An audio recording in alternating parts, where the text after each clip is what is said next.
Bismillah, alhamdulillah, assalamualaikum warahmatullahi wabarakatuh. Kita langsung ngaji ayat 101 surah An-Nisa. Udah jauh juga nih kita ngaji. Nggak terasa ya, seayat gitu. Subhanallah pemirsa. Ya, jangan lupa bukan nanti sih sebenarnya, mulai dari sekarang saudara harus latihan untuk mengkhatamkan Al-Quran menjelang nanti Ramadan. Jangan nanti pada saat Ramadan saudara ya mengkhatamkan Quran. Ada strategi sederhana sebenarnya. Al-Quran itu kalau saudara Al-Quran pojok ya, itu 604 halaman. Kalau saudara baca satu hari, satu halaman, saudara akan khatam 2 tahun. Oke? Nah, satu hari itu ada 5 kali sholat. Kalau sebelum dan sesudah sholat fardu saja, ya, 1 halaman, jadi kan 2 halaman tuh, ya kan? Dikali 5 sholat fardu, itu 10 halaman tuh 1 hari bos. Berarti kalau Quran itu 604 halaman dibagi 10, 2 bulan tuh tamat. Kalau saudara kejar mulai hari ini sampai nanti tanggal 29 atau 30 Ramadan atau 1 Syawal, nah Quran ini khatam.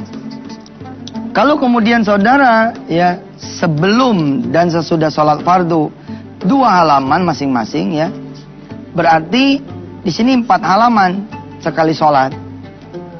Dikali 5, 20. Kalau 20, 604 halaman dibagi 20, itu 1 bulan ente hatam. Kalau mau lebih top markosip, ente mesti ya 1 hari 1 juz. Kalau 1 hari 1 juz, ya udah, ini mah udah gak ada muskilahnya sekali deh. 30 hari khatam sudah. Kayak gini nih, nggak terasa nih kita sehari dari zaman pertama kita lahir di muka bumi Antv ini. Nggak berasa tuh ngaji. Ada loh orang yang nggak pernah ngaji puluhan tahun. Gara-gara dia ngedenger Antv, Masya Allah, dia bisa ngaji sampai Anista 111. Lebih hebat lagi kalau saudara bisa meluangkan waktu baca artinya, baca terjemahannya. Jadi hatam bacaan sama hatam arti, keren. Dengan media MP3 atau MP4, ya, mungkin sebentar lagi keluar MP5 kali ini. Ya. Saudara bahkan bisa tasmi, ya, dengan ulama-ulama Timur Tengah. Beli aja MP3-nya atau download MP3 atau MP4-nya imam-imam Mekah. Imam-imam Haramain, imam-imam Madinah, Makkah, atau ulama-ulama Timur Tengah, ulama-ulama Syria, ulama-ulama Abu Dhabi, ulama-ulama Qatar, Dubai, ulama-ulama kemudian Riyadh, ya apa sajalah, ya dari ulama-ulama yang saudara gandrungin, mungkin juga Misyari, mungkin Dr. Mahir Al-Maikli. Ini saya termasuk suka nih sama Dr. Mahir. Allah, orangnya muda, humble, umur di bawah saya. Kalau saudara ditakdirkan sama Allah ya suatu saat bisa pergi umrah, saya doain mudah-mudahan bisa bermakmum di belakang Imam Mahir dia di waktu subuh, maghrib atau isya, jadi bisa dengar suara dia. Nah, saudara bisa download tuh MP3-nya Imam Mahir atau Al-Ghamidi yang terkenal di Indonesia, Sudais.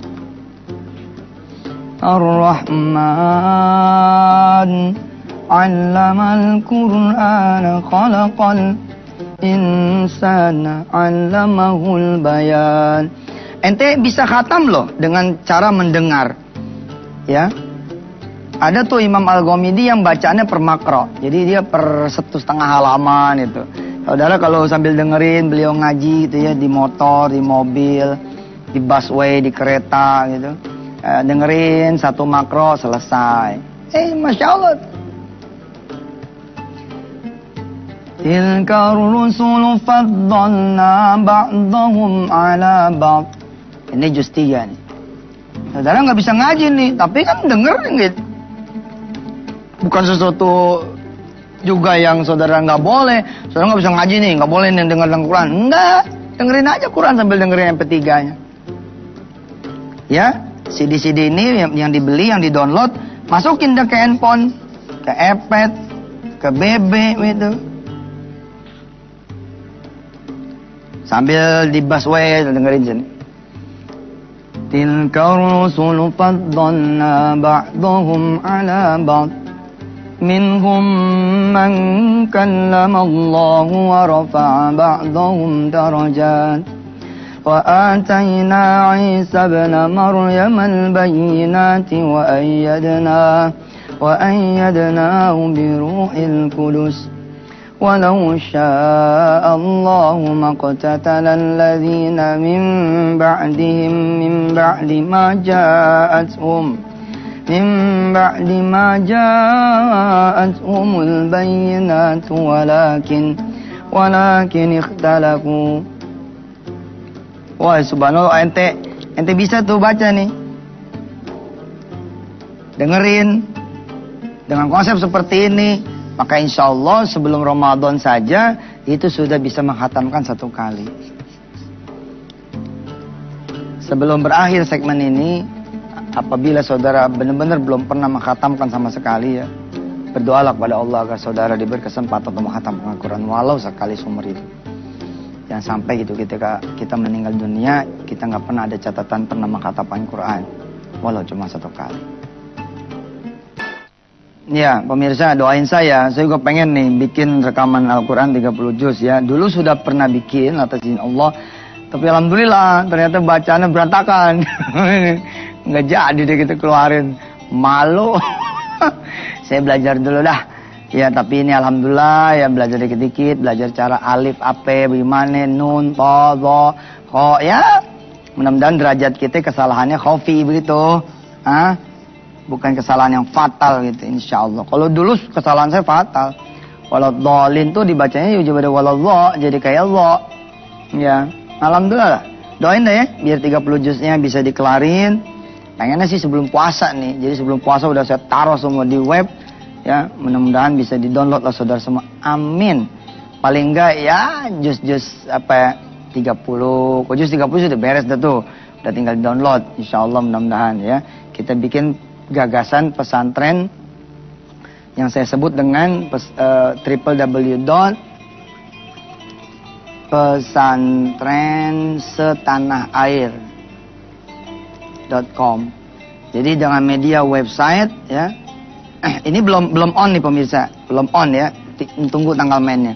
Ini saya upload ya one day one ayat di sini. Jadi saudara bisa kemudian ngapalin Quran, nggak perlu pakai pesawat terbang ke Tangerang. Saudara tinggal berbekal gadget saudara ya. Tinggal kemudian narik dari website www.pesantrensetanahair.com. Saudara belajar tuh satu hari itu, satu ayat. Yasin. Coba ayo pemirsa. Yasin. Udah sehari itu aja Yasin itu aja. Tapi begitu udah 7 hari panjang tuh. Yasin. Wal Qur'anil Hakim. Nah, ini kita upload di sini. Insya Allah. Baik pemirsa, mukadimahnya rupanya kejauhan ya. Apa-apalah, itu juga ilmu. Karena yang mengingatkan kepada diri saya pribadi dan keluarga saya saat ini menonton adalah jangan sampai pada saat kita tanggal 1 Ramadan baru kayak orang sprint, lari geber-geberan. Kan ada orang nih maraton, wah semangat ya, muka ceria segala macam, kelihatannya aja, wah nggak tahu baru 10 meter udah naik motor, cerkek, jalan sampai finish. Itu ente tuh, sholat terawih, waduh kalau hari-hari pertama masya Allah, sampai ngelewatin batas imam dia di depan coba shopnya, emang nggak pernah ke masjid loh, jadi ditegur sama orang, weh imamnya bukan di situ, di belakang. Subhanallah, geber-geberan sholat, tapi bertahan 3-4 hari. Habis itu mulai belakang tiang gitu. Ya. Kenapa? Biar ngilang gampangan katanya. Aduh, Masya Allah lah. Jadi nggak apa-apa, lumayan lah ya kan. Kita tetap the winner lah. 30 hari masih dapat 1-2 hari lumayan. Alhamdulillah, mudah-mudahan malaikat Israel nyabutnya di situ tuh. Pada 1-2 hari itu. Yang nyampe hari ketiga yang dicabut nyawanya. Nah saudara, dari sekarang geber-geberannya Quran. Jadi pada saat Ramadan, saudara sudah terlatih. Berat saudara. Kalau apa-apa dikumpulin di Ramadan, waduh bengek juga. Nggak biasa sholat malam, nggak biasa puasa, nggak biasa kemudian baca Quran, geber 10 halaman atau 15 halaman langsung 18 halaman 1 juz sehari. Insya Allah hari ketiga ente begini. Kenapa Ji? Aduh gue puasa nih kacau nih. Puasa lo yang disalahin. Nggak ngaji lagi nih gitu. Aduh, banyakan ngomong Yusuf Mansur nih. Ya udah dah, kita 110, rupanya 101 ya, bukan 111 ya. Anissa 101. A'udzu billahi minasy syaithanir rajim. Wa idza darabtum fil ardi falaysa 'alaykum junahun an taqsuru minas shalah. فليس عليكم جناح أن تقصروا من الصلاة إن خفتم أن يفتنكم الذين كفروا إن الكافرين كانوا لكم عدوا مبينا وإذا كنت فيهم فأقمت لهم الصلاة فلتقم طائفة منهم معك وليأخذوا أسلحتهم فإذا سجدوا فليكونوا من ورائكم ولتأت طائفة أخرى لم يصلوا فليصلوا معك وليأخذوا حذرهم وأسلحتهم وَدَّ الَّذِينَ كَفَرُوا لَوْ تَغْفُلُونَ عَنْ أَسْلِحَتِكُمْ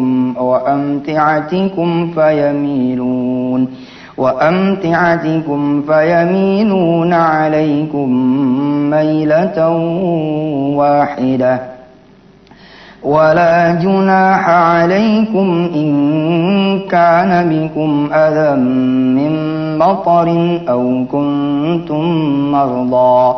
أَوْ كنتم مرضى أن تضعوا أسلحتكم وخذوا حذركم إن الله أعد للكافرين عذابا مهينا فإذا قضيتم الصلاة فاذكروا الله قياما وقعودا وعلى جنوبكم فإذا اطمأننتم فأقيموا الصلاة إن الصلاة كانت على المؤمنين كتابا موقوتا Sadaqallahul azim. Emang Masya Allah dah, Masya Allah dah.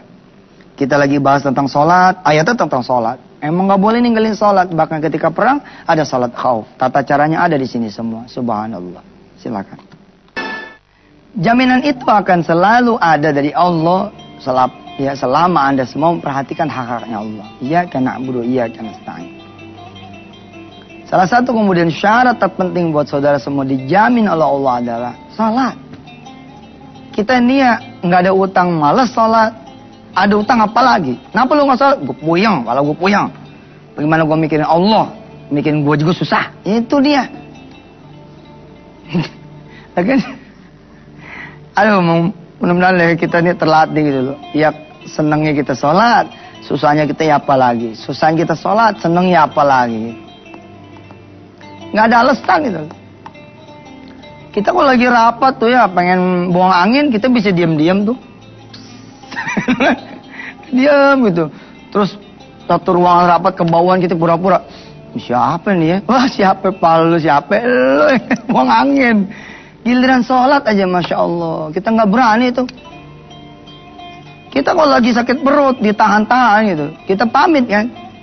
Saya mau pamit nih, mau buang air. Terus kata si ketua rapat, tahan dulu, lagi tanggung. Kita bisa marah tuh. Walaupun dia pimpinan kita. Maaf Pak, Bapak mau tanggung resiko. Lagi ngobrol-ngobrol tanggung resiko udah keluar duluan. Gimana? Giliran sholat, nggak ada yang berani nyelang rapat lah. Gak enak lah, tadi sangka soleh lah. Penting sholat. Dalam satu agenda saya, ya, bisnis konseling ya, kita tidak ngomongin dosa besar yang lain nih, kan ada dosa-dosa besar tuh ya, misalnya kabair, dosa-dosa besar. Ada satu dosa yang juga besar sekali dan paling besar di antara mereka barangkali selain syirik, yaitu meninggalkan sholat. Lalu saya bilang, ada perusahaan 100 orang, oke? 50 dari mereka ini nggak sholat. Udah tuh, perusahaan itu bisa 50-50, bisa untung, bisa enggak. Ada direksi 4 orang, 2 direksi nggak sholat, wah wassalam. Ustadz, direksi kita emang nggak sholat tuh karena dia bukan muslim. Ya sebisa mungkin lah kita berkongsi sama yang muslim. Kalau emang nih lain cerita gitu. Ya kalau saudara mikirin untung doang ya nggak ada masalah lah. Tapi kalau saudara mikirin keberkahan kan, masya Allah berkongsi dengan yang sama-sama muslimnya misalkan gitu. Tapi oke lah, ini cerita kita normal lah Indonesia ya. Terus bagaimana untuk menstabilkan lagi perusahaan? Kalau bisa lebih banyak lagi orang yang sholat dari angka 100 karyawan ini. Ini belum ngomongin ternyata 50-nya ahli zina. 30 diantaranya ahli kemudian judi. 10% diantaranya udah disumpahin sama orang tuanya. Orang tuanya pintar tuh.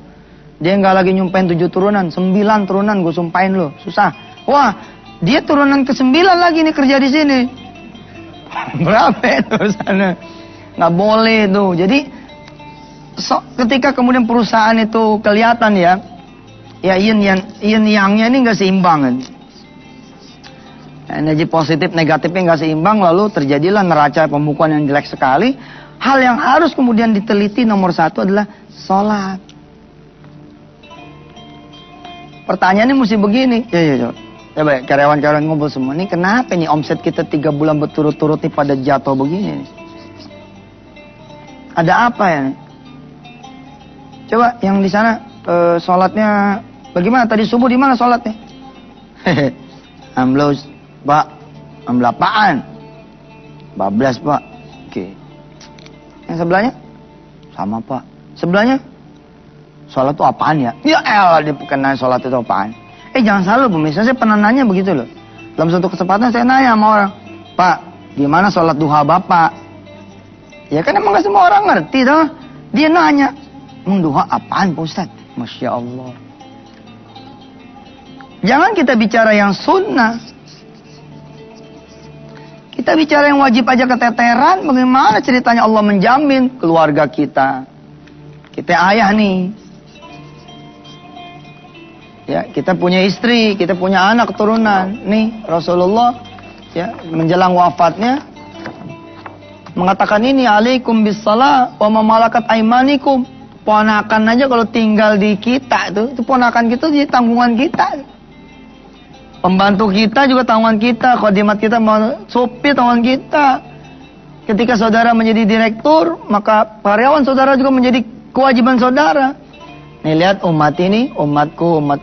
Rasulullah kayaknya khawatir gitu umatnya gimana, makanya dipanggil-panggil nih sama beliau menjelang wafatnya. Kemudian as-shalah, sholat, kira-kira kayak begitulah kalau kata orang Betawinya.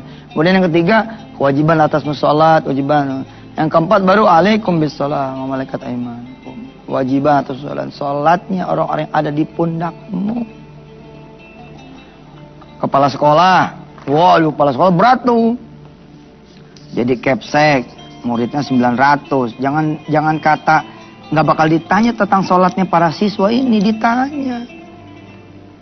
Apalagi kalau dia kepala dinas, udah lebih berat lagi. Apalagi kalau dia kemudian wali kota atau bupati, apalagi kalau dia gubernur, apalagi kalau kemudian jadi presiden, waduh berani-beraninya nyalonin presiden. Urusan beginian juga menjadi tanggung jawab dia. Jangan sampai jaminan ini kita cacat gitu loh.